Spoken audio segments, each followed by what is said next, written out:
எல்லாருக்கும் வணக்கம். Welcome back my channel. இன்னைக்கு நம்ம என்ன பார்க்க போறோம் பார்த்தீங்க அப்படின்னா, சிஆர்பிஎஃபோட டெக்னிக்கல் ட்ரேட்மெண்ட் 2026 மொத்தமாக வேகன்சி போட்டிருக்காங்க. கிட்டத்தட்ட 9125 வேகன்சி இந்தியா ஃபுல்லாக. பல பேர் கமெண்ட் பண்ணிருந்தீங்க.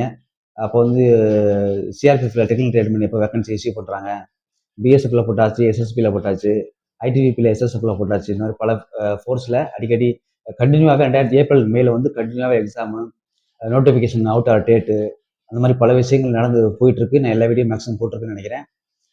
இந்த இந்த இதையும் நீங்கள் கவனிச்சு பாருங்க. 2026 சிஆர்பிஎஃப் டெக்னிக்கல் ட்ரேட்மெண்ட் 9195 வேகன்சி, மொத்த வேகன்சி. எங்கே எவ்வளோங்கிற ரிவ்யூவாக பார்த்துடலாம். இது என்னோட ஃபிசிக்கல்ங்கிறது ஃப்ரீயாக பார்த்துக்கலாம். அதுக்கு முன்னாடி நம்ம சேனல் ஃபஸ்ட் டைம் பார்க்குறீங்கன்னா ஒரு சப்ஸ்கிரைப் பண்ணிக்கிங்க. வீடியோ ஃபுல்லாக ஸ்கிப் பண்ணால் பாருங்க. அப்போ தான் நான் என்ன சொல்ல வருது உங்களுக்கு புரியும். டீட்டெயிலாக எல்லாம் முழுசாகவே எல்லாமே சொல்லியிருக்கேன். வாங்க வீடியோக்குள்ள போகலாம். சிஆர்பிஎஃப்ல ஒரு நோட்டிஃபிகேஷன் எழுதியிருக்காங்க. சிஆர்பிஎஃப் டெக்னிக்கல் ட்ரேட்மெண்டோட வேகன்சி 2026 9175 வேகன்சி மொத்தம் இந்தியா ஃபுல்லாகவே. இதில் வந்து டெக்னிக்கல் ட்ரேட்மேனு, அதுபோக இதோட எலக்ட்ரீஷியனு, மென்ஷன் அப்படின்னா திரும்பி கொத்தனார் வேலை வைப்பாங்களா, அதுக்கு எலக்ட்ரீஷியனுக்கு வந்து மினிமம் வந்து சீக்கிரம் ப்ரொமோஷன் வரும். கொத்தனார் மென்ஷன் அப்படிங்கிறதுக்கு வந்து சீக்கிரம் ப்ரொமோஷன் வரும். கொஞ்சம் நல்ல வேலை தான். என்னங்கிறது ஃபுல்லாக சொல்கிறேன் பாருங்கள். நோட்டிஃபிகேஷன் டேட் வந்து ஏப்ரல் 20ஆம் தேதி, க்ளோசிங் டேட் 19 மே. நோட்டிஃபிகேஷன் வந்து உங்களுக்கு ஓப்பன் ஆகிற டேட் வந்து 20 ஏப்ரல் மாதம். க்ளோஸ் ஆகிறது மே 19 க்ளோஸ் ஆகி சொல்லியிருக்காங்க. நோட்டிஃபிகேஷன் டேட் வந்து 8 ஏப்ரல், அப்போ தான் ஓப்பன் ஆகிருக்கு. அதாவது நேற்று ஓப்பன் ஆகிருக்கு நோட்டிஃபிகேஷன் டேட்டு. ரெண்டாவது பார்த்தீங்க அப்படின்னா, கான்ஸ்டபிள் டெக்னிக்கல் ட்ரேட்மெண்ட் வந்து மொத்தம் வந்து 9175 வேகன்சி மொத்தம். இதில் வந்து டெக்னிக்கல் ட்ரேட்மெண்ட்டுக்கு வந்து பசங்களுக்கு, ஜென்ஸுக்கு மட்டுமா, மேலுக்கு மட்டும் 9096 வேகன்சி, ஃபீமேலுக்கு வெறும் 79 வேகன்சி கொடுத்துருக்காங்க. இதில் இது வந்து மென்ஷனும் எலக்ட்ரிஷியன் வந்து 13 வேகன்சி, எலக்ட்ரிஷியன் வந்து 7 வேகன்சி, இது தனியாகவே கொடுத்துருக்காங்க. இது மட்டும் இல்லாமல் பசங்களுக்கு வந்து டிரைவருக்கு வந்து 3176 வேகன்சி, குக்குக்கு வந்து 1426 வேகன்சி, பிகிலருக்கு வந்து 1263 வேகன்சி, மோட்டர் மெக்கானிக் வெஹிக்கிள் அதுக்கு வந்து 739 வேகன்சி, சஃபாய் கர்மச்சாரி அதாவது எஸ்கே 547 வேகன்சி, வாட்கரியர் 502 வேகன்சி, பாசரிமேன் வந்து 363 வேகன்சி, டைலர் வந்து 195 வேகன்சி, ப்ளஸ் பேண்ட் வந்து 157 வேகன்சி, பார்பர் வந்து 233 வேகன்சி, மாலி அதாவது gardener 141 vacancy, painter 83 vacancy, carpenter 123 vacancy, cobbler 113 vacancy, பிபி பேண்ட் 32 வேகன்சி. பெண்களுக்கு என்னென்னு பார்த்தீங்க அப்படின்னா, வாட்டர் கேரியர் வந்து 27 வேகன்சி, ப்ரெஸ் பேண்ட் வந்து 18 வேகன்சி, பிபி பேண்ட் வந்து 16 வேகன்சி, பிகிலருக்கு 11 வேகன்சி, ஹேர் டிசைனருக்கு வந்து 3 வேகன்சி, டைலருக்கு 2 வேகன்சி, மாலி அதாவது கார்டனருக்கு 1 வேகன்சி, பெயிண்டருக்கு 1 வேகன்சி, டோட்டலி 79 வேகன்சி ஃபீமேலுக்கு மட்டும். அதிக வேகன்சி ஜென்ஸுக்கு தான். இதில் வந்து அதிகமாக டிரைவருக்கு தான் ரொம்ப அதிகமாக வேகன்சி கொடுத்துருக்காங்க. ரெண்டாவது டிரைவரு, குக்கு, வாட்டர் கேரியர், பிகிலர். இந்த டைம் கார்டனருக்கும் அதிகமான வேகன்சி கொடுத்துருக்காங்க. இதுக்குன்னா மெயினாக வந்து பார்த்தீங்கன்னா நோட்டிஃபிகேஷன் டேட்லேயே கொடுத்துருக்காங்க.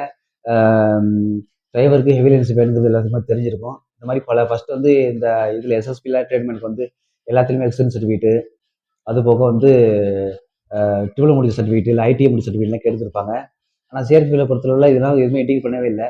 ஆனால் அந்த மோட்டர் மெக்கானிக்கு இந்த மாதிரி ட்ரேடுக்கு மட்டும், டிரைவருக்கு, மோட்டர் மெக்கானிக் இந்த மாதிரி ட்ரேடுக்கு மட்டும் சர்டிஃபிகேட் கேட்பாங்க. டிப்ளமோ டிகிரி முடிச்சிருக்கணும், எலக்ட்ரிஷியனுக்கும் முடிச்சிருக்கணும், அந்த மாதிரி கேட்பாங்க. மற்ற ட்ரேடுக்கெல்லாம், குக்கு, வாட்டர் இருக்கலாம், எதுவுமே இண்டிகேட் பண்ணவே இல்லை. உள்ள இருக்கலாம்.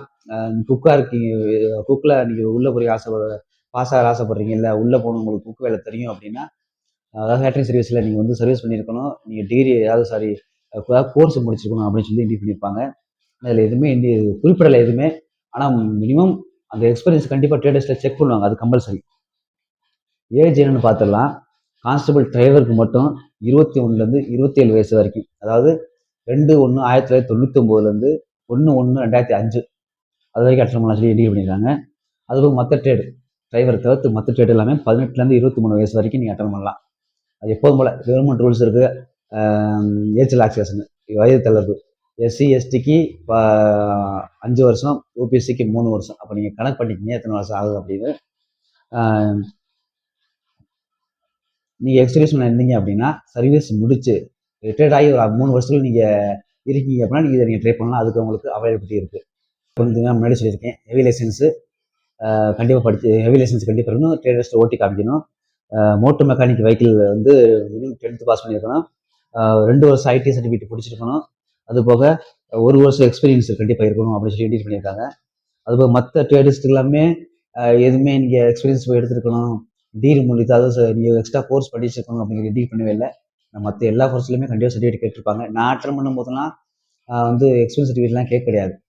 மொத்தமாகவே வந்து கூப்பிட்டு வச்சு எடுத்தாங்க. நான் போர்டில் இருக்கும்போது, நான் ரெக்ரூட் போர்டில் இருக்கும்போது எடுத்தாங்க, அப்படி தான் எடுத்தாங்க.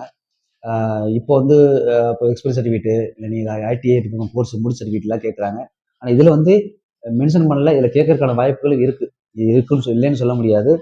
நீங்கள் வந்து மென்ஷன் இல்லைன்னா எலக்ட்ரிஷியன் நீங்கள் இப்போ அட்டன் பண்ணுறீங்க அப்படின்னா 10th பாஸ் பேசிக் குவாலிஃபிகேஷனு, 1 வருஷம் எக்ஸ்பீரியன்ஸ் முடிச்சிருக்கணும், ஐடி சர்டிஃபிகேட் வேணும். நீ ஐடியில் முடிச்சிருக்கணும். ஐடியில் வந்து மேஸ்திரியோ இல்லை எலக்ட்ரிஷியனோ தெரியும் உங்களோட சர்டிஃபிகேட்டில் நீங்கள் இதில் அப்ளை பண்ணிக்கலாம்.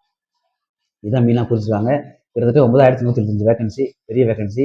இவ்வளோ ஒரு வேகன்சி இது வரைக்கும் ஸ்பெசிஃபிக்காக வந்து டிரைவருக்கு அதிகமாக ஃபோக்கஸ் பண்ணுறாங்க எல்லா ஃபோர்ஸ்லேயுமே. டிரைவருக்கு வேகன்சி ரொம்ப அதிகமாக இருக்குது.